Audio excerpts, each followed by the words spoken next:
AEW, Double or Nothing, best pay-per-view this year, best pay-per-view of many years. 4 hours, stacked from top to bottom, with a bit of a saggy middle, but in hindsight, that's probably a bit of a breather for us, because you start here with two great matches. Page versus Cage, with just great work on that. You know, they really work together so well. Energetic, fast, fluid. Cage showing some great moves. Page showing his resilience. Page wins. Cage runs off at the end. So you continue all of that. And great starter.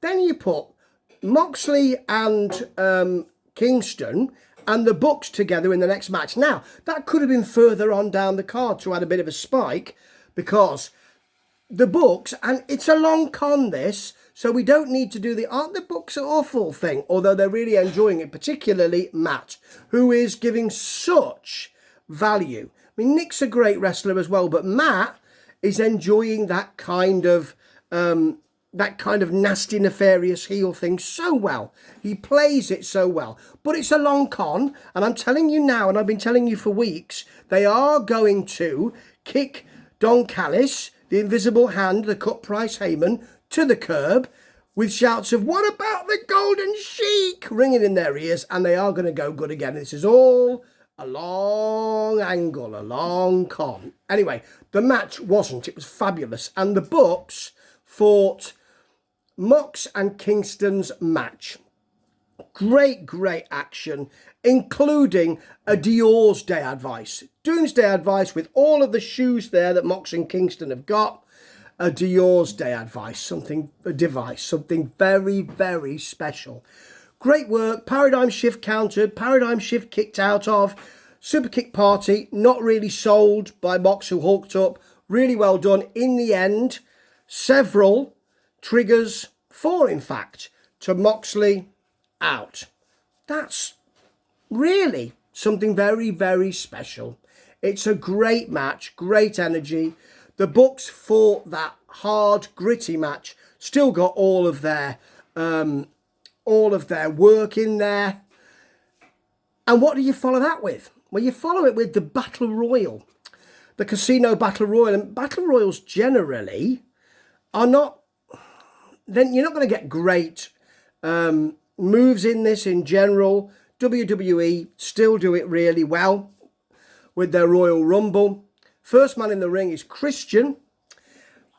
Not really sure about this gentleman being in AEW. Doesn't get an enormous amount of crowd cheering and all of that. So I'm not really sure whether this is the kind of match you really need. The thing is, you've got 20 men in there and a Joker, of course, as you know. And the action was okay. Nice to see Colt Boom Boom Cabana getting some pay-per-view time, in and out, like a sour plum. Same with Big Shotty, in, 30 seconds, out. Yeah. Penta's in there. Jungle Boy is out with an awful lot of audience pop. They do the song, oh, they do all that. He's really over.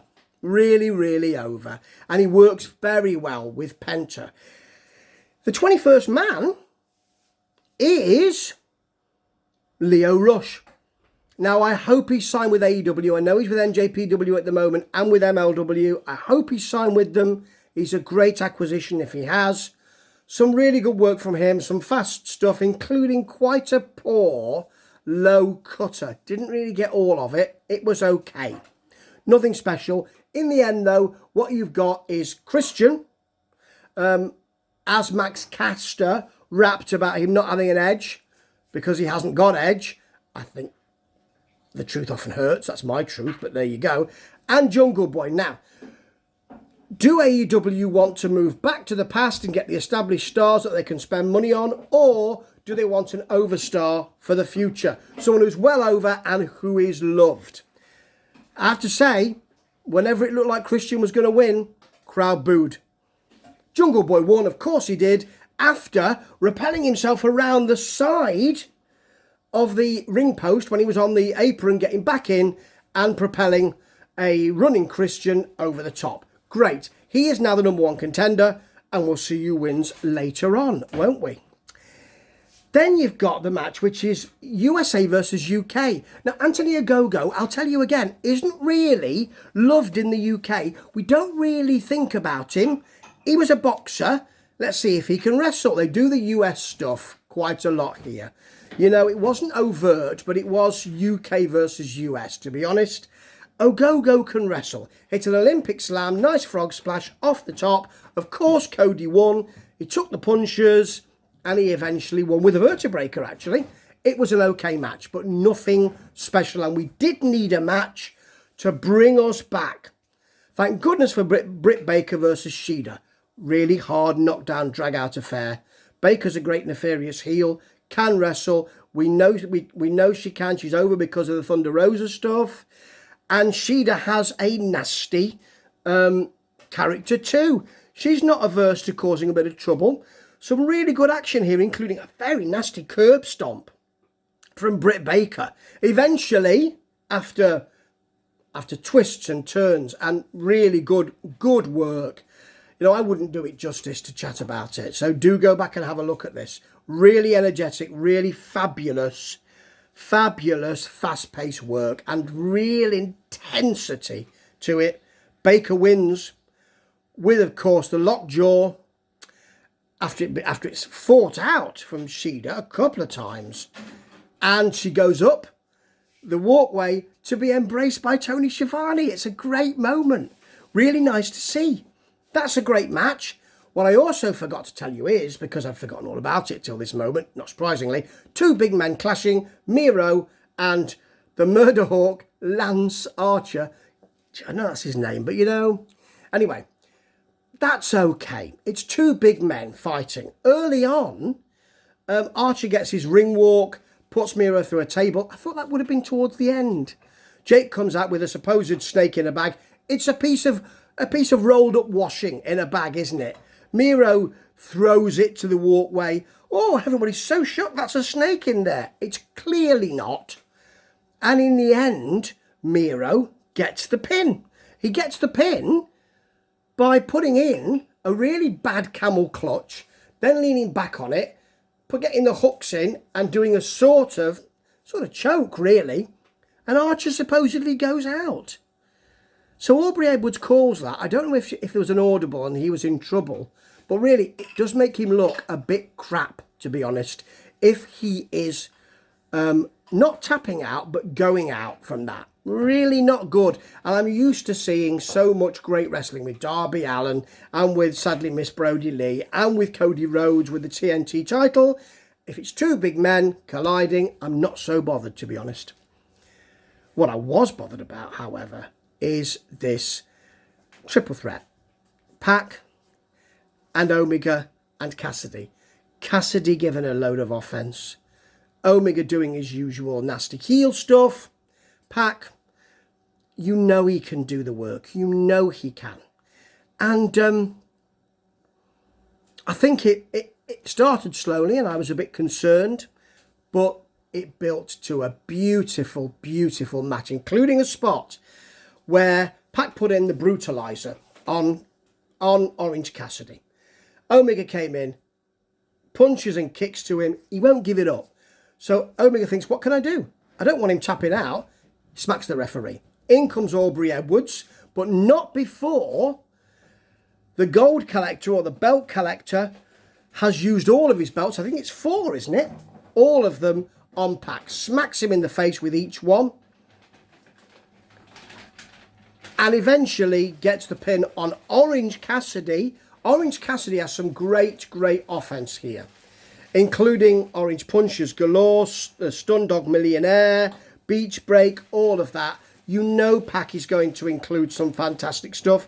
Really does. I couldn't do it justice again. But, you know, in the end, Omega turns Orange Cassidy over into a pinning predicament and wins. You know he's going to win. But actually, I thought throughout the match, I could see Cassidy getting this, and that's fantastic to do. The main event, of course, is your Stadium Stampede, which at one point, Jim Ross said, oh yeah, we knew that was coming, we saw it last year. Don't talk it down, Jim. There's some great stuff, including the Inner Circle rappelling from the scoreboard down. Nothing goes wrong. They all unclip together and walk towards MJF in his limo. And what they did here was, they did Spears and Sammy Guevara, you want to see fight, so we'll have them fighting. Wardlow and Hager, you want to see fight, we'll see them fighting. FTR versus Santana and Ortiz, they'll fight somewhere else, and we'll have Jericho and MJF fighting. Okay, so the bump side of the deal here is that the two tag teams get the nightclub. It's all in neon, so you can't see that much. Beer bottles are thrown. Who's on the decks? Conan, who is attacked by Santana and Ortiz because they've got previous. That's really, really nice. They have a drinking competition early on, which is good. They fight into a lift. Not much happens. Wardlow and Hager are fighting in the equipment room. Not a great deal happens. Hager is smacked upside of both sides of his head with plastic bottles of water, which must have really hurt. They fight into a cold store where Wardlow grabs an icicle, which I don't mind because it's quite filmic, so I can allow that. They don't really do anything with that. Hager in another room puts Wardlow through some pallets, choke slamming him off the top of a golf cart. That's very nice. Not an awful lot happens there. Jericho and MJF is another matter entirely. They fight to the sort of conference rooms, which it's just lovely. And it's a bit of comedy. Lovely bit where MJF smacks Jericho with the phone and says, sorry, Chris can't come to the phone at the moment. He's swallowing his teeth.